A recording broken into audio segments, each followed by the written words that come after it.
আমার বরের জন্য আমি এভাবে থাকতে পারছি, মানে দেখো অবস্থাটা, নাকটাও ফেটে গেছে, মাথাটা ফেটে গেছে।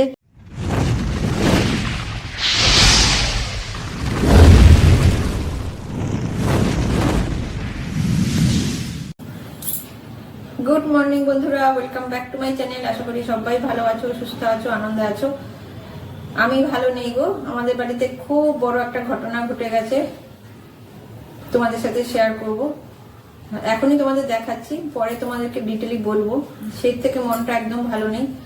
আমার বড় অফিস যাচ্ছে না, এখন একটু বাজারে গেছে আর কি। আমি বাড়ি থেকে বেরোতে পারছি না এই মোমেন্টে। কেন বেরোতে পারছি না কি তোমাদেরকে দেখাবো, চলো ব্যাক ক্যামেরা করে দেখাই, তারপরে তোমাদের সমস্তটাই শেয়ার করবো, ঠিক আছে?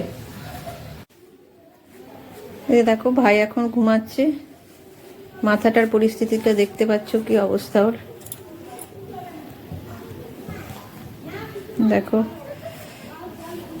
চলো ঘুমাচ্ছে তো ডিস্টার্ব হবে, আমি ওই সাইডে গিয়ে সমস্তটা তোমাদের সাথে শেয়ার করছি। তো তোমাদের কাছে বলি, আমি আগে আমার ভিডিওটা অনেক বলেছি ভাইয়ের ব্যাপারে, তো আমার নিজে মুখে বলতে এটা খারাপ লাগে। ও ব্রেন ডেভেলপমেন্ট নেই, একদম বাচ্চাদের মতন। তোমরা হয়তো আমার ভিডিওতে হাব ভাব দেখেই বুঝতে পারো।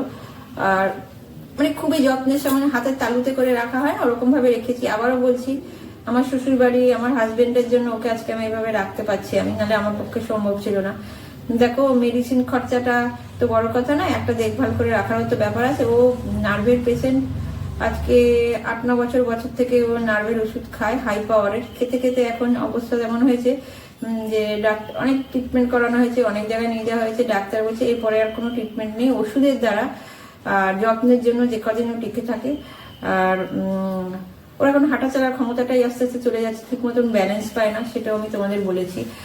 তো এভাবেই চলছে। তো সন্ধেবেলা কালকে হঠাৎ করে আমি ওর রুমে ছিল, তো আমি বসে বসে এই হাত পা গুলোতে একটু ভেজলিন দিচ্ছিলাম।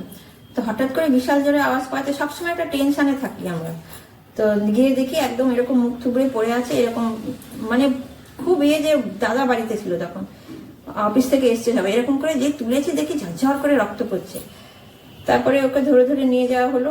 তারপরে আমার কাকুকে আমার বর ফোন করলো। সে মানে কি বলবো তোমাদের কাছে, মানে আমি যতখানি না হয়েছে আমার বর তার থেকে বেশি হাউ হাউ করে কেঁদে কেঁদে কাকুকে ফোন করছে, কাকু তাড়াতাড়ি আসুন, কাকু তাড়াতাড়ি আসুন, ভাই এমনি পড়ে গিয়ে রক্ত, মাথা ফেটে রক্ত বেরোচ্ছে। তারপরে কাকু এলো, খানিকক্ষণ পরে বলার সঙ্গে সঙ্গে তো মানুষ আসতে পারে না, আসারও তো একটা টাইম থাকে।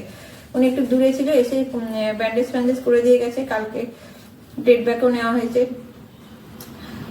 তো মন মেজাজ একদমই ভাল লাগছে না। তো কাকু বললো যে চিন্ময় আমি তো সবই বলেছি তোমাকে, আমি সেটা আড়াল থেকে শুনলাম। বলছে যে এরপরেও আস্তে আস্তে ক্ষমতাটা হারিয়ে ফেলছে হাঁটা চলা, মানে ব্যালেন্সের অভাবে পড়ে গেছিল। তো অনেক দেখা শুনে মানে এমন ভাবে রেখেও তারপরে এটা হয়ে গেল, এটা না মনের মধ্যে একটা ভীষণ লাগছে, একটা ভয়ও লাগছে। সারাক্ষণ ওর সঙ্গেই থাকছি, রাতেও আমি ওর সঙ্গে থাকছি। আমার বর গিয়ে গিয়ে খালি দেখছে ঘুমাচ্ছে কিনা। অ্যাকচুয়ালি ও ঠিক অত বোঝে না, তো আমরা যেমন অনেক কিছু বুঝে করতে পারি সেটাও করতে পারে না। ওর ব্রেনেই তো ওটা নেই, ওর ব্রেনটাই ডেভেলপ নয়, একটা বাচ্চাদের মতন। সেইভাবেই ওকে রাখা হয়েছে। আর আবারও বলছি, আমার বরের জন্য আমি এভাবে থাকতে পারছি, মানে এত ভালোবাসে বলে বোঝাতে পারবো না। আমার থেকে বেশি আমার ভাইকে ভালোবাসে, আমার ভাইয়েরও সেরকম। এই যে এরকম হয়েছে, দাদা কোথায়, দাদা বসুক, দাদা আমার সঙ্গে সুখ, এই করে যাচ্ছে। মানে ভাই যা বলবে আমার বর সেটাতেই রাজি। তো আমি তোমাদের কাছে এটাই বলবো, এরকমই আশীর্বাদ করো যেন এরকমই আমি থাকতে পারি, এরকমই আমি থাকতে পারি। আজকে আমি হয়তো এতটাও হাসি খুশি থাকতে পারতাম না, তোমরা যেরকম আমাকে দেখো, শুধু আমার পাশের মানুষটার জন্য আমি এভাবে থাকতে পারি। তো চলো, বাজারে গেছে, একটু মাছ আনবে, স্পেশালি ভাইয়ের জন্য মাছ আনবে। খাওয়া দাওয়া কিছু ভালো লাগছে না আমাদের। আমার ভাই বলি না, মাছের ঝোল ভাত হলেই ও খুশি। মাছ আনতে গেছে, পরে তোমাদের সঙ্গে শেয়ার করবো। ও যখন উঠে বসবে, ঘুমাচ্ছে তো, তাও তোমাদেরকে দেখিয়ে দেব। ভালো লাগছে না, ঠিক আছে, আজকে কথা বলতে ভালো লাগছে না, রাখছি। পরে যখন যেটুকু পারবো তোমাদের সাথে শেয়ার করব। তো ভাই ঘুম থেকে উঠেছে, ফ্রেশ হয়ে বসে আছে, তোমাদের সঙ্গে এটা শেয়ার করে দিলাম। আর ও না আচমকা খুব ভয় পেয়ে গেছে ব্যাপারটাতে। বলছে আমি হাঁটতে গিয়ে পড়ে গেলাম, হাঁটতে গিয়ে পড়ে গেলাম, একটা কথাই বলছে খালি।